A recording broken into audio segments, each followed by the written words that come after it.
ambition niyo ituma n'ibingibi byose bigerwaho ariko iyo ambition kugira ngo umuntu ayumve hari ingufu nawe zibanza kubaho ntago ari ibintu yumvishije tukibitangira cyane cyane yaranatunguwe ntago yabirwanyije ahubwo yatunguwe n'uburyo ndi kumubwira ngo na muhanzi ndamwumva nshaka kuba umuhanzi byaramusekeje cyane kuko nta muntu naho nizo nta wari uzi ko ibyo bintu nabikora.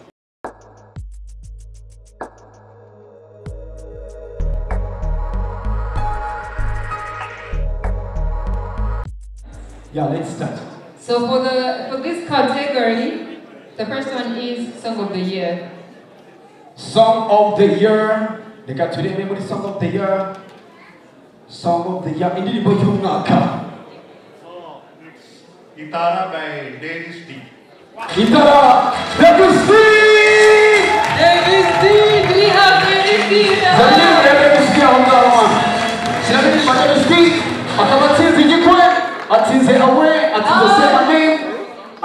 Atinze amakos. Atinze.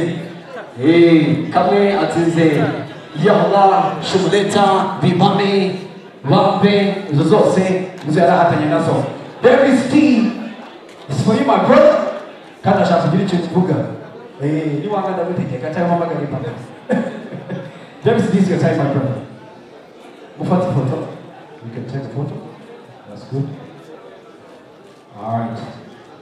Thank you. So you're going to help us until we're done with this award. Thank you so much. Davis D. Umwanya ni wao.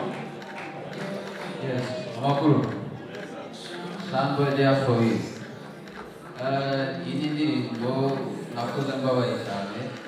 Indirimbo nakoze ndi mu bihe bigoye cyane. Ariko niyo ndirimbo ya mbere imesheje igikombe. Ni igikombe cyane. Baravuga ngo imbuto zera ku giti cy'umuntu. Iyi ndirimbo rero imbuto zayo ziva ku giti cy'umuntu. So nyandika ntabwo nari nzi ko izagera hano nta nubwo nari nzi ko ishobora gufasha abantu benshi ishobora gukora ku mitima y'abantu benshi. So rero ndishimye cyane ikindi ndashimira buri muntu wese wamfashije uri hariya ahantu hakomeye cyane umuntu wese wambaye hafi umuntu wese wampaye mesaje nziza hariya yaranyuze cyane kurenza ikindi kintu cyose ubutumwa bwanyu bwose ndabushimira cyane nabonye kuri komantere zitandukanye kuri YouTube channel yanjye ndabashimira cyane reka nongere mbivuge ko imbuto nziza zera ku giti cy'umuntu so itara ni imbuto nziza ariko iva ku giti cy'umuntu murakoze cyane Davis, let's take it.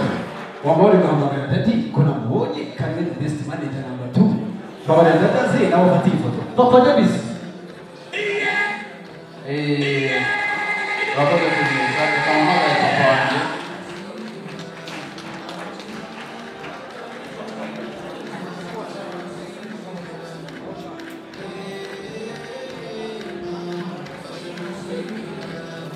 That's what's up.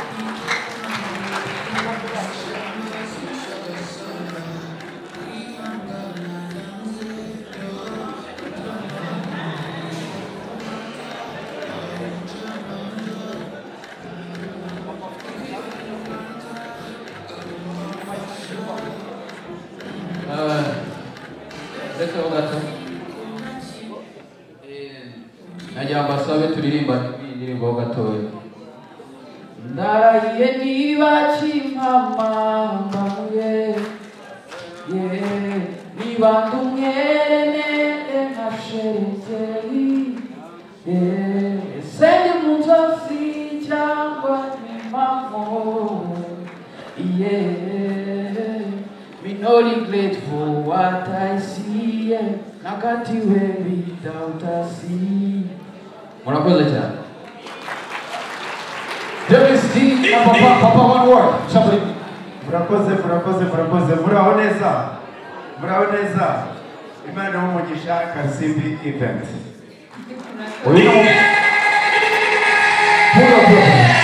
Papa Davis D, warakoze cyane gusupportinga. Mu gihe umwana bamwitaga ikirara, wamubonaga mu zahabu. bafunga ufungura paka Davis D ari ahantu waciye mwana ntabwo byari byoroshye tuwoze twizo byasakura but we thank God Yosef and Sound uduhindira indirimbo nziza ikintu kirenzeho ntabwo yigeze akora video y'indirimbo ibaze yakunzwe mu buryo bwa audio amagambo meza irimo afite ubutumwa butangaje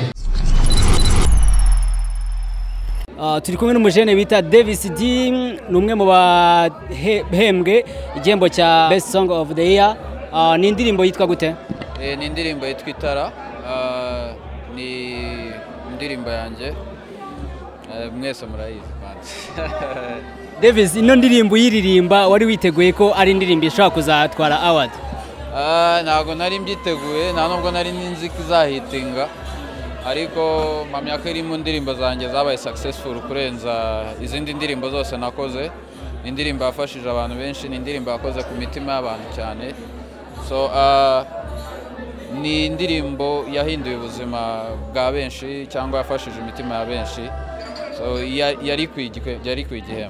yari ku igihembo mu gihe wayandikaga umutima wawe wari umeze gute sangiza abanyarwanda cyangwa se abantu bayikunze uburyo ki iyi ndirimbo wayanditse aho wayandikiye uko situation wari umeze gute mu mutima wawe nayanditse mbabaye cyane nari ndi muri situation ingoye inkomereye cyane amagambo yayo navuga ko yabangutse kuko byinshi nari mfite byinshi byo kuvuga byari byinshi cyane so numva ko hari message ngomba gutambutsa ariko ngiye nayitambukije numva ari ngewe nshaka kwifasha cyane ifasha n'abandi muri rusange iyi ndirimbo wayanditse uri hey nayanditse ndahantu nari mfungiye byagufasha igihe kingana iki kugira ngo wandike ino ndirimbo Itara wayanditse mu gihe kingana iki byagusabye igihe kingana iki kugira ngo ube wamaze gukompoza iriya ndirimbo byansabye igihe kigera ku cyumweru narandikaga nari mfite ikaye kanjye nandikagamo nkajya nandika ku munsi ushize nkumva hari ikintu numva mfite navuze ibintu bikeya cyane bitewe n'ibyo nari nanditse wavuze ibintu bikeya ariko by'ingenzi navuga ko ibyo navuze byose byari umutwe w'ibyo nandikaga byose muri kiriya gihe umutima wawe wari umeze gute wandika iriya ndirimbo amarangamutima yari ari ku mutima wawe n'aya yari menshi cyane ntabwo nabisubiramo nyuma y'uko wenda ibyo bibaye bikarangira ukagaruka mu buzima busanzwe ni irihe somo biriya bintu byagusigiye cyangwa se ni irihe somo wasigaranye ku mutima wawe ikintu byansigiye byatumye nkura kurushaho byatumye hari iyindi si narungurutsemo y'ubundi buzima menya ko hari ubundi buzima umuntu ashobora kubamo bumukomereye niga nyine ibyo bintu byose muri aka kanya indirimbo yawe ihawe igihembo Itara ni igihembo cya kangahe hawe ku bw'indirimbo wakoze cyangwa se award ni award ya kangahe utwaye ikintu kinatangaje ni award ya mbere mbonye ni award yawe ni award yanjye ya mbere muri kiriya gihe wandikaga iyo ndirimbo wumvaga indirimbo igomba gufasha nde yumvaga ubutumwa uburi kubugenerana ubutumwa nabugeneraga buri muntu wese kuko ntago navuga ngo ni yanjye gusa iriya situation ntago ari ngiba yarabayeho gusa hari n'abandi yabayeho mbere yanjye hari n'abandi zabaho nyuma yanjye so ariko nayanditse nk'indirimbo y'umuntu wese waba uri mu kibazo nka kiriya gishobora no kuba atari icyo gufungwa cyangwa iki ariko ari mu bihe bimukomereye ya ni indirimbo ifasha isana imitima ya benshi bigunze ahubwo ikabongerera ingufu navuga ko ni indirimbo yongerera ingufu umuntu bitewe n'uburyo na situation arimo cyangwa ibibazo ari guhura nabyo so ni indirimbo rero yafasha abantu mu buryo butandukanye tubusanzwe tumenyereye ko ni indirimbo zawe zagiye zigira amashusho meza ku buryo n'indirimbo zawe zagendaga ziba iza mbere mu ndirimbo zagize zigira amashusho meza kuko ino ndirimbo nta mashusho wigeze uyigena iyi ndirimbo impamvu nta mashusho yayo ifite iyi ntabwo ari situation ireba abantu bari hariya gusa nk'uko nahoze mbivuga ni situation y'ubuzima rusange bw'abantu bose buri muntu ni abanyiri imisi naba nyiri mise mvuze ko yaba iyahariya gusa, so niyo mpamvu rero ntari nkeneye gupresiza neza ngo mvuga ngo ni hano, kuko ntago uzi uko buri muntu wese ayakira. Buri muntu wese afite uburyo bwe ayakiramo, ahubwo numva ko buri muntu wese afite amashusho yayo bitewe n'ibiharimo cyangwa bitewe n'uburyo bari kubyiyumvisha. So ni message, ni message gusa. Davis D, nta mu director n'umwe wigeze kugira inama avuga ati wenda cyangwa se vuga ati ino ndirimbo mfite idea kandi n'ubundi yabirimo message ishobora kuyikora ku mutima w'umuntu wari wese? Idea ibihari n'umuntu wese ahita yumva straight away ko idea ihari iraboneka, ariko urebye iyo idea ntago ari idea y'abantu bose muri rusange, ahubwo itara ifite idea nyinshi cyane. Buri muntu wese wabimbwiraho ukwawe uburyo nayishutinga, nanjye mfite uburyo nayishutinga, n'undi afite uburyo yakora video shooting, wenda umuntu utari kubyumva undi afite uburyo yakora video yayo, wowe ufite uburyo wakora video yayo, nanjye mfite uburyo nakora video yayo. Ahubwo numva ko ntago ngomba kurimita abantu bitewe n'uburyo bari kuyumva. Buri wese yumve amashusho yayo, yimagine amashusho yayo we yumva akeneye ko ariyo yayibonamo. Ntekereza ko buri muntu wese iyo wumvishije indirimbo yitwa Itara ya Davis D agerageza kumva cyangwa se agerageza gusanisha ibyo yumva n'ibyo ari kureba. Hari indirimbo nshyashya ufite ubu ngubu ushobora kwisangiza abanyarwanda bakabwira uburyo ki bihagaze? Yes, mfite indirimbo nshyashya imaze igihe kitaragera ku kwezi, yitwa Girlfriend. Ni indirimbo yakunzwe cyane, ni indirimbo abantu bakomeje gukunda n'ubu ngubu still. So nashishikariza abakunzi banjye kujya kwireba kuri YouTube channel yanjye, bagasharinga kuri bagenzi babo batarayibona. Nanababwira ko mbafitiye indi ndirimbo nayo igiye gusohoka mu cyumweru gikurikira mu kwezi kwa gatatu, nayo nziza cyane kandi ifite n'amashusho yayo. Davis D, uri umwe mu bajene cyangwa se mu banyamuziki bagiye bumvikana ko bashyigikirwa n'ababyeyi babo mu bikorwa byabo.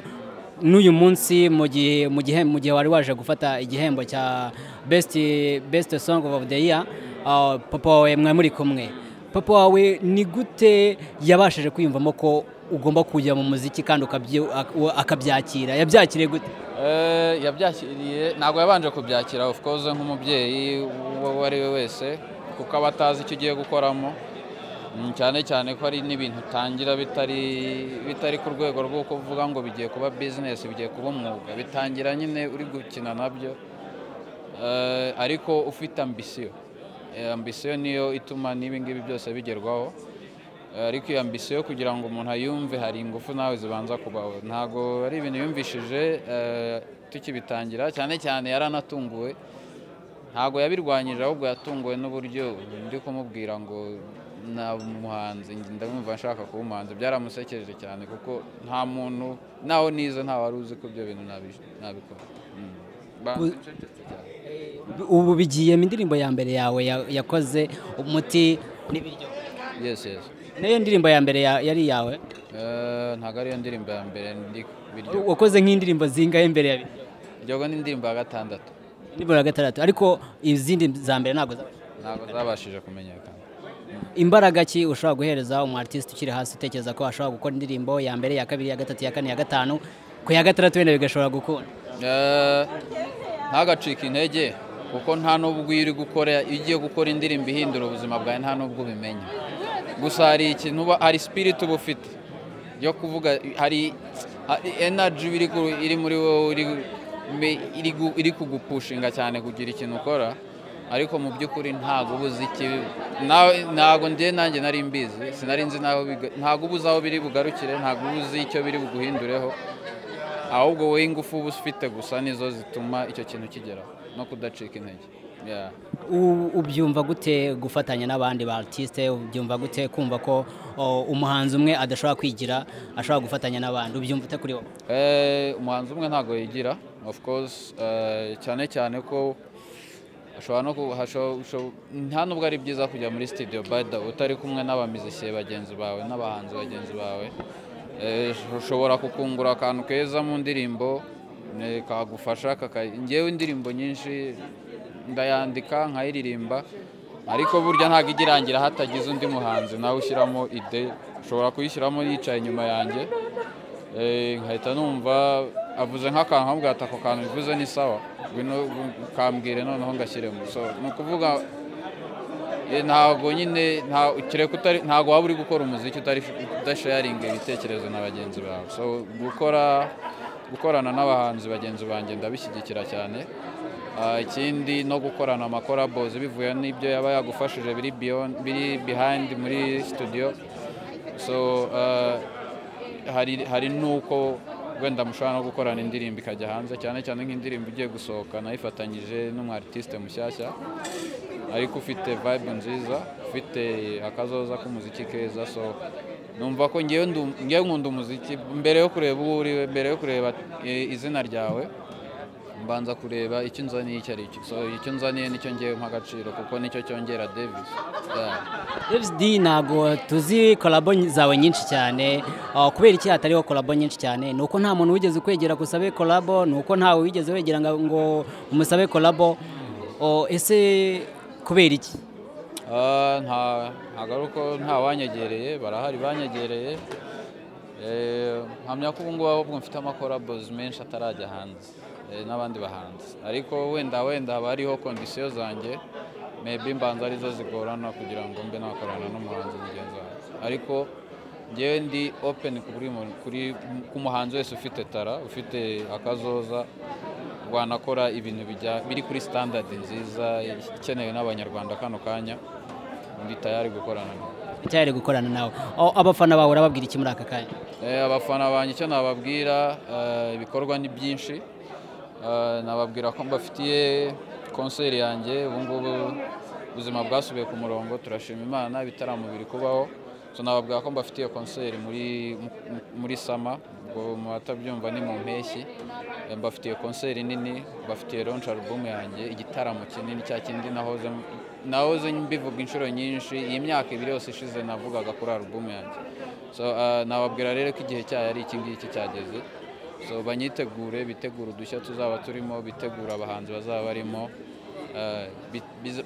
bitegure n'ayo mahiti kongera kuyafiringa turi kurebana imbona nkubona niyo album yawe uzaba launchinze yes na album mfite ubu ngubu ndi gukora kuri album yanjye ya kabiri ariko iya mbere yitwa Afrokira ni nayo yakoze amateka menshi n'izindi zizayakora niyo iriho izo ndirimbo zose abanyarwanda bakunze niyo Davis muri make so iyo rero ntago kuba ari album gusa numvisha ko ngomba no kwikorera igitaramo cyayo cyane cyane ko kizaba ari igitaramo cyanjye cya mbere nkoze ndumva rero ngomba kugishyiraho ingufu cyane nk'uko babona amavideo yanjye asa ndagira ngo na karita ya konseri nzabaho izaba ingana n'ibyo mba serving. David uri umwe mu ba artiste bakora indirimbo zifite amashusho meza bitandukanye wenda no mu gihe cyashize aho twasangaga tudafite uburyo bwo gutunganya amashusho bwiza mu gihugu kuri ubu ngubu yibona hari urwego ishusho rigezeho urubona gute ese wowe kuba hari urwego rw'amashusho urwego rw'uburyo amashusho atunganwa bukaba ari amashusho meza ese wowe bifasha iki muziki wawe nyirizina bifasha umuziki wanjye kwaguka ikindi navuga amashusho burya umuziki ni ururimi ubwarwo ntabwo hari abantu burya batumva n'ibyo mba ndi kuririmba nk'uko natwe hari izindi ndirimbo twakunze ziturutse za Zambia zo mu Bushinwa za hehe tutazi n'ibyo ari kuvuga ugakunda indirimbo kuko wabonye amashusho yayo meza ugakunda indirimbo kuko wumvishije ibyinitse neza mvuga ko rero amashusho ni kimwe mu bigira umuhanzi international bikamukura mu gihugu cyabo cyumva iyo message gusa n'abandi batumva ibyo ari kuvuga bakaba bakunda indirimbo yiwe kubera babonye amashusho meza amashusho ari kuri standard nziza bigatuma abayentereza kuri iyo ndirimbo akumva n'ibindi byose akumva ko ishobora kuba ibyinitse akumva ko iririmbitse neza so numva ko ni inzira ikomeye yo kugira ngo wambuke igihugu cy'iwanyu cyangwa wambuke agace urimo ugere n'ahandi batari.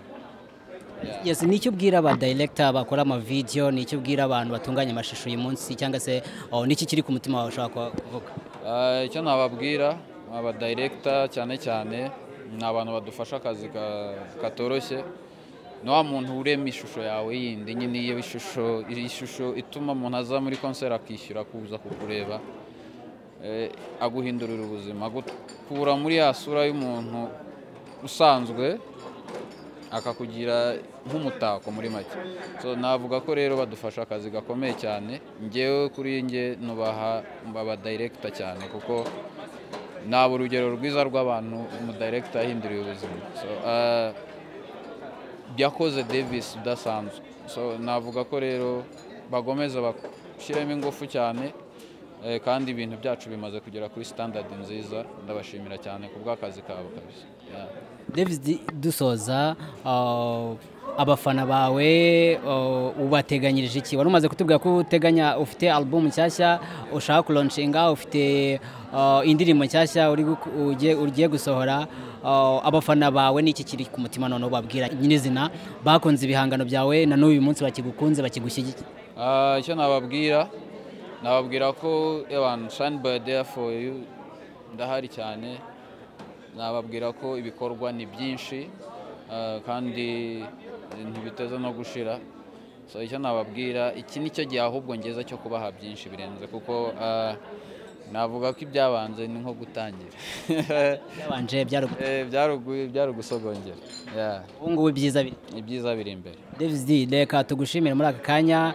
Tubibutse abadukurikiye kuri Watch TV ko Davis D ari umwe mu ba nominees bari muri Kalsimbi event mu gikorwa cyateguwe cya Best Consumable, ibintu byaguzwe cyangwa se byakunzwe cyane muri iki gihugu cyacu. Davis D rero akaba ari umwe mu batwaye igikombe cyangwa se award nk'umwe mu bahimbye indirimbo nziza y'umwaka, indirimbo yakunzwe y'umwaka. Davis D, turagushimiye cyane. Murakoze cyane. Ibihe byiza. Murakoze cyane.